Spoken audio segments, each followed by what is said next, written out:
Assalamualaikum warahmatullahi wabarakatuh. Minasan, Maido desu. Kembali lagi di Mana Jepang. Di video kali ini aku mau cerita tentang Ejuken atau tentang hak izin tetap, izin tinggal tetap di Jepang. Nah, jadi beberapa waktu yang lalu aku udah apply dan berhasil mendapatkan izin tinggal tetap di Jepang, dan aku setelah dipikirkan dengan matang, aku memutuskan untuk menjadi warga tetap Jepang. Nah, jadi aku cuma nggak pengen teman-teman salah sangka atau salah pengertian tentang warga tetap Jepang. Arti dari warga tetap Jepang. Jadi, warga tetap Jepang itu bukan berarti aku berubah kewarganegaraan jadi warga negara Jepang atau jadi orang Jepang. Bukan. Jadi identitas aku tetap orang Indonesia dan aku tetap pasporku paspor Indonesia, kebangsaanku, warganegaraanku tetap Indonesia. Cuman aku memiliki hak untuk tinggal atau menetap di Jepang untuk selama-lamanya. Itu aja bedanya ya. Nah, jadi dalam bahasa Jepangnya itu adalah Ejuken, dan status untuk orangnya yang tinggal tetap di Jepang itu adalah Ejusha.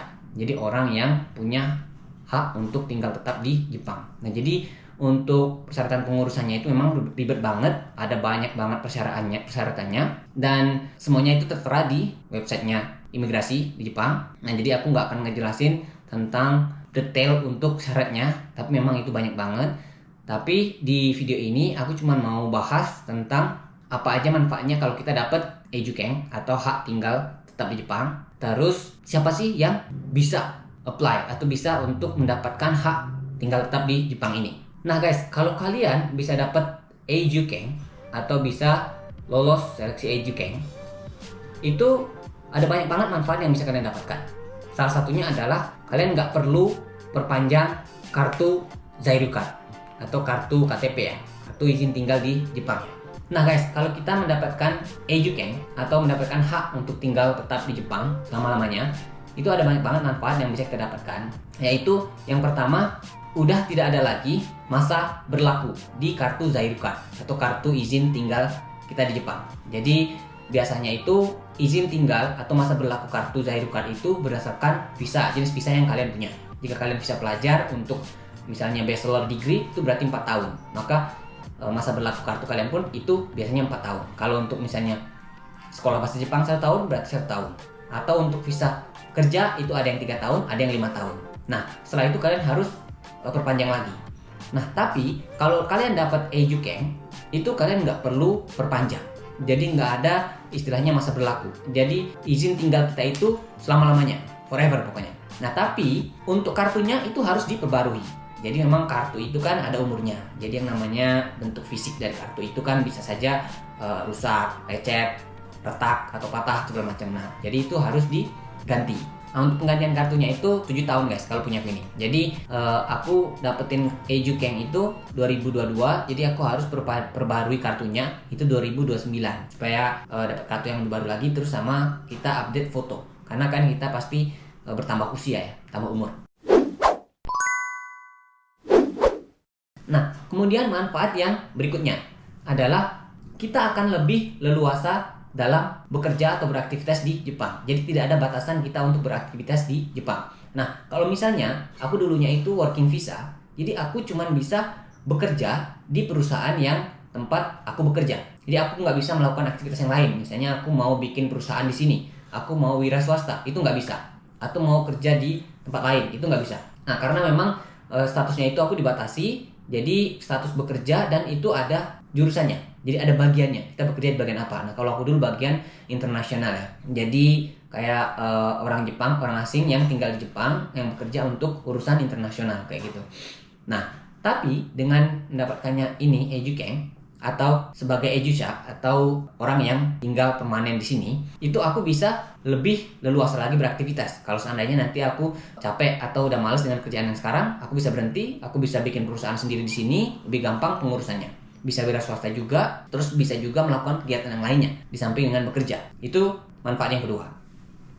Terus yang ketiga, seandainya Ya insya Allah mudah-mudahan enggak, jangan, amit-amit pokoknya. Kalau seandainya aku cerai sama Miho, cerai sama orang Jepang, atau case-nya orang lain, misalnya yang menikah dengan orang Jepang, cerai, itu tetap statusnya tidak berubah. Jadi kalau udah jadi Eijusha, udah jadi warga permanen di Jepang, mau cerai atau pisah sama pasangan orang Jepangnya, tetap statusnya tetap izin permanen, tetap warga permanen tinggal di Jepang. Jadi nggak akan berubah. Itu enaknya. Nah, selanjutnya apa lagi? Selanjutnya adalah status sosial atau kepercayaan dari masyarakat Jepang. Dengan kita mendapatkan status sebagai Eijusha atau warga tetap di Jepang, maka kita akan mendapatkan trust yang lebih, kepercayaan dari warga negara Jepang, karena kita ibaratnya itu sudah lolos seleksi berkas dari pemerintah mereka, dan pemerintah mereka sudah memberikan jaminan kepada kita bahwa orang ini memiliki hak dan dia boleh tinggal selama-lamanya di Jepang. Nah, jadi ibaratnya itu kastanya itu paling tinggi kalau untuk urusan Zairu Card atau kartu izin tinggal di Jepang ya. Itu enaknya. Jadi kita ketika ingin melakukan apa, beraktivitas apa gitu, dan apalagi jika mau urusan kerja ya, nyari kerja atau pindah kerja, itu akan lebih dipercaya karena orang ini sudah memiliki hak untuk tinggal tetap di Jepang. Tuh.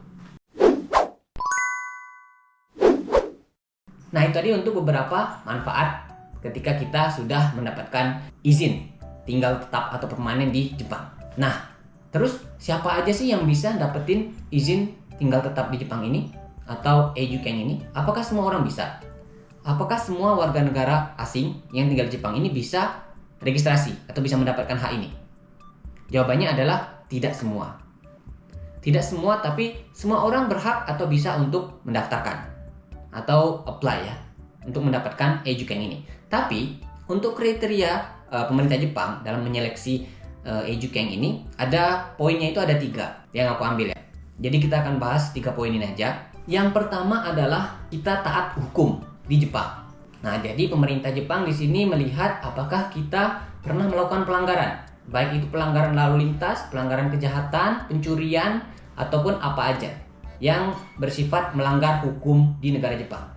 Jadi mereka akan lihat track record kita, berapa lama kita tinggal di Jepang, selama itu apakah kita pernah melanggar lalu lintas atau hukum atau berurusan dengan polisi segala macam. Kalau tidak ada, insya Allah aman. Ini untuk yang kriteria yang pertama ya. Kemudian kriteria yang kedua adalah bisa hidup mandiri di Jepang. Nah, dalam artian begini. Jadi si warga negara asing ini ketika dia tinggal di Jepang, dia bisa hidup sendiri tanpa membutuhkan bantuan orang lain. Dalam artian dia memiliki penghasilan, dia memiliki pekerjaan yang tetap, dan dalam jangka panjang dia tidak akan menyusahkan orang lain. Kemungkinan buruknya itu tidak akan minta-minta ya, tidak akan mengemis. Jadi dia punya kekuatan untuk membiayai atau menghidupi dirinya sendiri. Ini yang kriteria yang kedua ya. Kemudian kriteria yang ketiga adalah dengan memberikannya hak izin tinggal di Jepang, ini akan memberikan manfaat bagi negara Jepang. Nah, jadi poinnya begini. Jadi, apakah dengan memberikan izin warga negara tetap untuk orang ini, apakah dia akan memberikan manfaat pada Jepang atau enggak?